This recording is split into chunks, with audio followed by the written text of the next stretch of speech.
I've been painting all of my life. I'm a painter, and I came from a family of painters, and that's why I was put to training in very early age, from the age of 2 years old.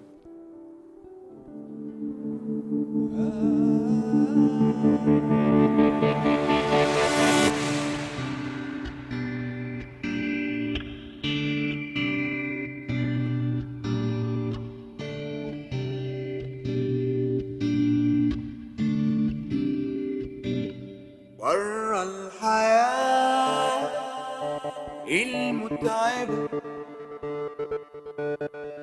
والوشوش والرتابة والأتربة عدي الرصيف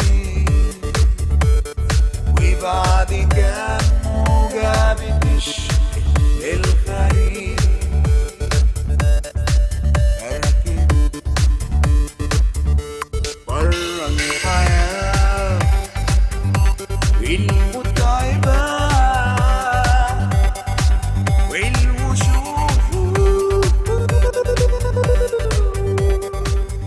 It cheered me up, actually.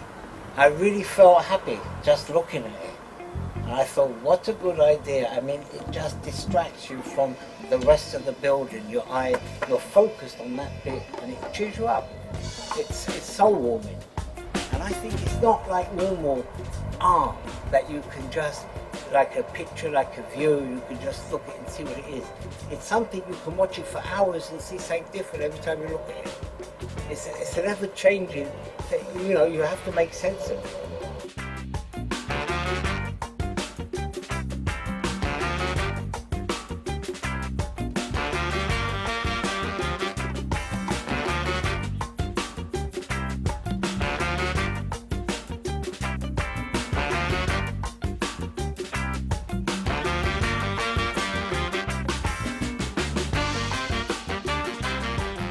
It's total improvisation. There is no sketches, there is no planning. I just pick a wall and start to build simple collage, and I take it from there.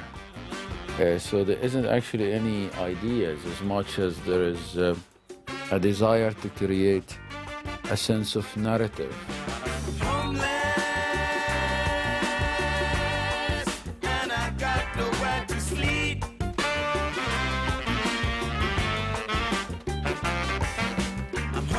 I would like people, when they walk through the project, to get the feeling that there is a story or a fairy tale. I want to create the feeling that I opened a graphic novel for them to walk into, rather than a graphic novel that they can hold in their hand. I'm not one of those guys who have a fetish about urbanism or semi-derelict spaces and all of that crap. These buildings are really ugly, and I would like them to go, and I would like people to live in better housing. You know, the state has been there for 100 years, and it has been neglected for over 10 years. And it's damn ugly. And I just fancy having a go at challenging this ugliness and seeing the impact. I don't really care much for the labels or the titles that gets to be put on the work, as is this painting or gallery work or street art. I exhibited in galleries most of my life. My first solo show was 1989, and since then I didn't stop. Yet my project contained both rejection to what's going on in London galleries for years, of isolating and alienating ordinary people who don't go to galleries or don't deal with art because they think that art got nothing to do with them and doesn't talk to them at all. The other thing, I have interest in practicing art more in the tradition of music and film, as I would like a large number of people to view my work, and working on the street comes good for that, because comparing to the numbers of people who see your work, if you exhibit it in a gallery, working in the street expose your work to thousands of audience every single day, especially in the busy streets of East London.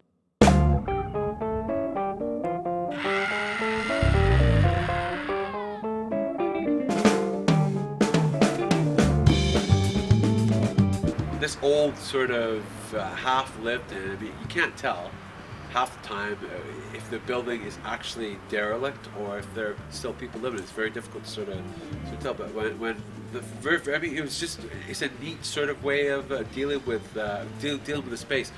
I'm so used to seeing this monolithic brick existence, which is so much of London, and then to find like art on this scale, I mean, in an outdoor, in a public space, I mean, it's neat. If you look at the space that he's working on, the building itself seems to float above the space, and the work actually sees, it's almost like you can see through and into.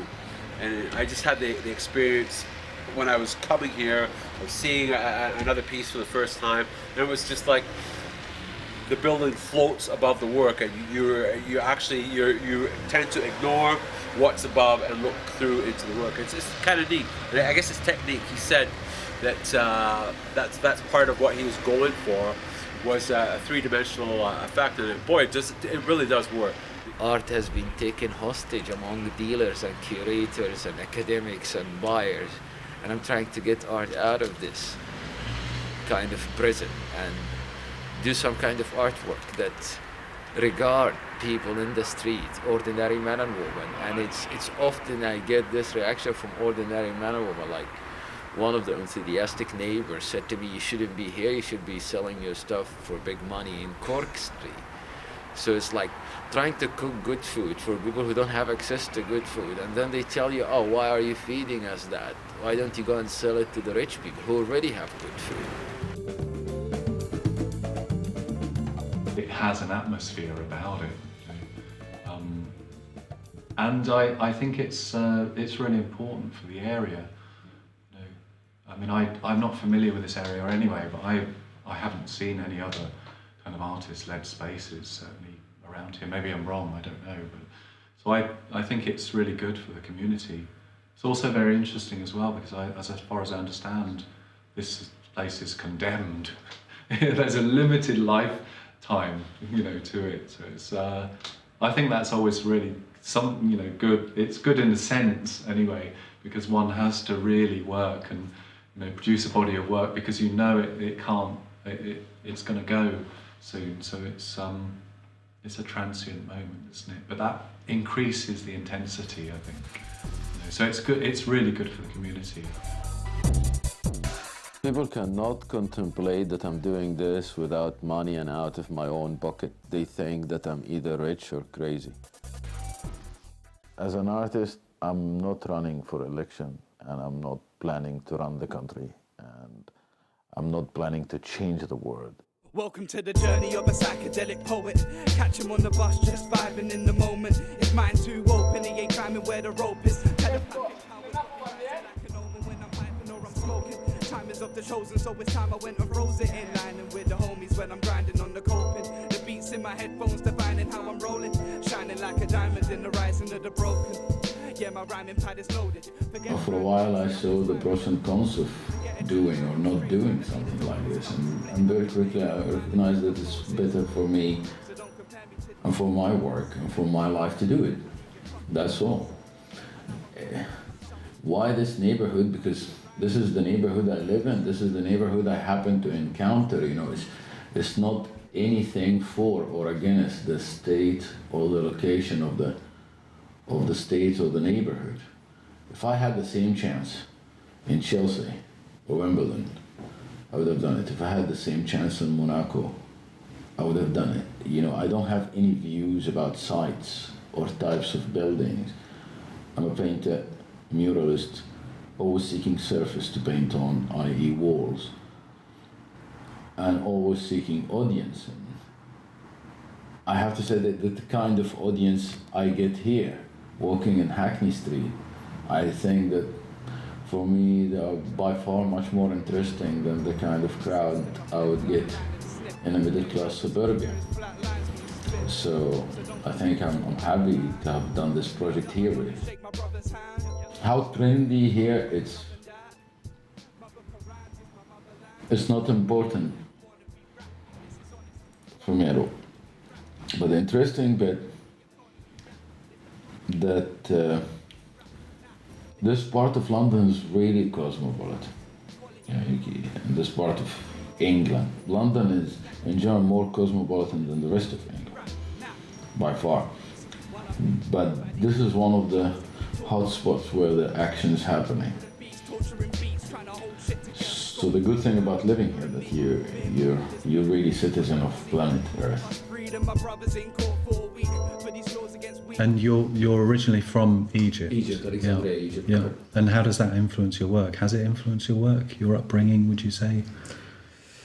I wouldn't have said yes if you asked me 10 years ago. It's the more I lived in Europe, the more I started to discover the Egyptian things in me, because you can't really see them if you live in Egypt among Egyptians. It's by comparing yourself to the others, you get to recognize what's Egyptian in you. So I would say, yeah, that is not influence as much as it's, I'm Egyptian, I'm just by painting.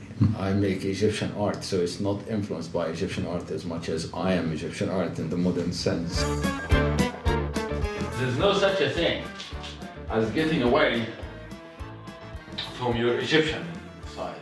If I had a car accident now, and I lost all my memory of everything and everyone, I will naturally behave Egyptian. Okay, so this is something no one can control, so I don't agonize much about identity. The white. No. Yeah, take the white. I don't want. So this will help. See, but what you with that? مش في نص الشارع يا اسطى تركب ناس وتنزل ناس، تاخد غرزة شمال ويمين وتخلي اللي ما يحتاس يحتاس.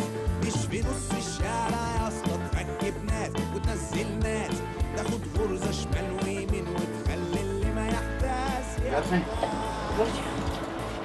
مش كفاية نورك العالي اللي عماني، مش كفاية كلاكساتك خرمتني وداك. At least it will not make it very easy. You really have to cut into a lot of rubber. But at the same time, I'm enjoying the process. I was saying to you, damage of painting is part of the experience of painting, right? And then you hit a point in your experience where you know exactly what you're doing. And damage becomes minimal in your painting because you know your way around your studio. And you know your way around painting. And this is when your painting starts to become boring. So putting yourself in an environment like this where you're receiving damage that you wouldn't usually happen to your work in a random way and you're having to deal with it, creates new suggestions and keep you being interesting paint. Last week, a couple of Asian girls came up to me and they were saying that's great, and then I told them about the project and Nazir might be going to their school to work with them. They were really excited about that. And I said, so how do you feel about the buildings being knocked down? Do you want to leave here? And they said no. Then they actually said, that they really love it. They love the drawings, so they've really kind of got attached to them. It's great. There's a kind of beauty and sadness about the project because, assuming it's going to be demolished, but that's part of the art, I guess. Nothing's forever. I know it's going to be documented and it's going to live on, it will live on, in the hearts of the community and globally as well, You all right? Sorry. It's a massive canvas, not just like a small wall, it's a lot more freedom. I thought, yeah, it's definitely something I would like to see more often, creating something different especially around an estate like this. It brought something out, definitely brought something out.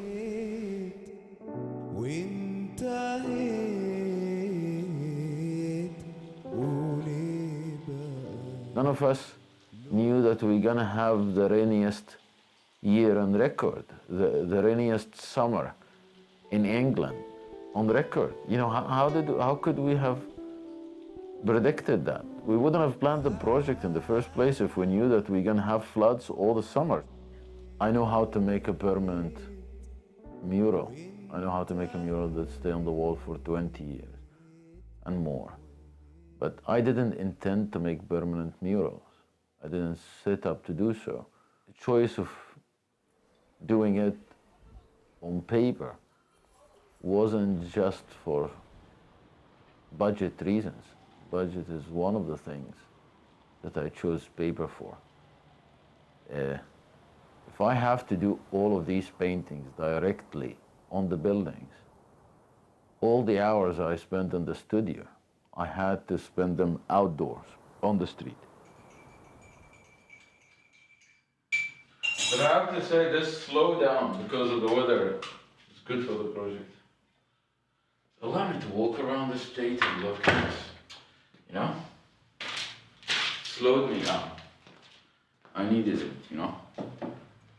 Honestly. The last 2 weeks, the weather was total shite. So I got a lot of work that I didn't stick, and I couldn't stop working, so I got other brushes and I started to go for other ideas. So if it wasn't for the bad weather, I would have kept doing the same, and that wouldn't have been good. I think it's so windy. The wind left it. It wasn't windy before, so we put 2 pieces. Now we can't really because the paper keeps flying, so we'll be just wasting time and damaging work. So it's enough 2 pieces for today. I'll take photographs of that and we'll leave it for later. We're on the schedule anyway, you know, we don't have any panic. How long it took us to put these 2 pieces? Less than an hour, right? If the weather is right, this is less than an hour. The weather is on different level because it's the shit that you can't deal with, you see. It's like, you know, if your shit is civil servant, or you know, when your shit is the weather, what can you do? Because the Prime Minister can get your ass out of that. Cannot. No one can get your ass out of it. So you feel victimized and demoralized and raped by English weather.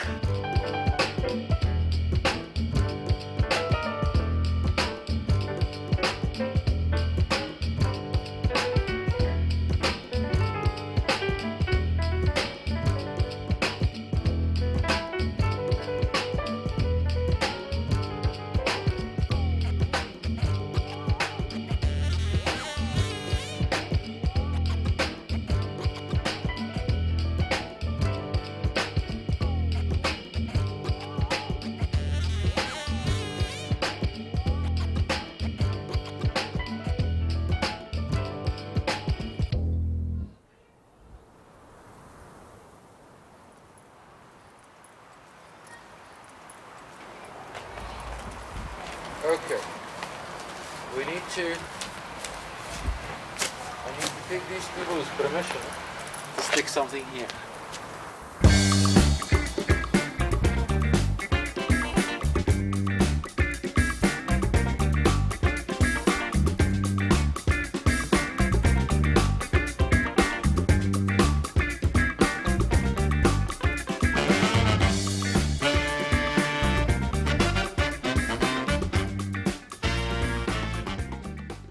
I accomplished performing this temporary task of making this urban landscape interesting. I used a lot of energy and a lot of hours as one person to do that over the course of 4 months. I don't want to keep doing that on my own. You know, I would like that to be some kind of common culture. If you got talent, you become this person with a small bottle of water. You have to think, how are you going to distribute your talent? Who are you going to give it to? How are you going to share it with everybody? And part of that, you have to sell something for somebody who can afford it to pay your rent. And the other part, you have to do a lot of things on the street as charitable art, you know, because this is the artist's social function.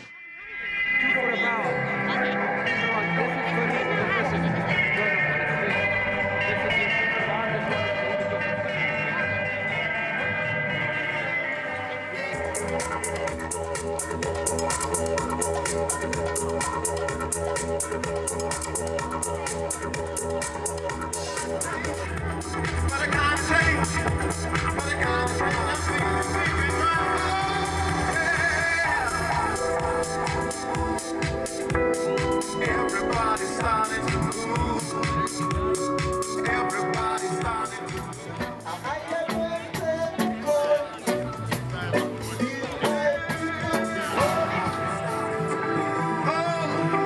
That change going on. That change going on. That change going on.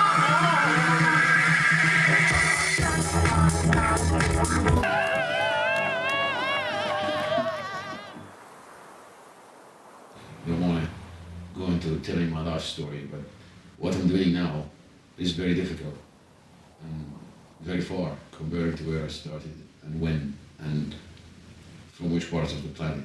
You know, every single thing had a big fat bone in it. It wasn't easy to chew. Okay? I came to England 4 months after 9/11, Arab, Muslim, Egyptian. You know, that wasn't the easiest, the smoothest immigration, but it was smooth. Okay, I made it smooth. I don't know, maybe when I die, you see, how far would I go? You can then judge me.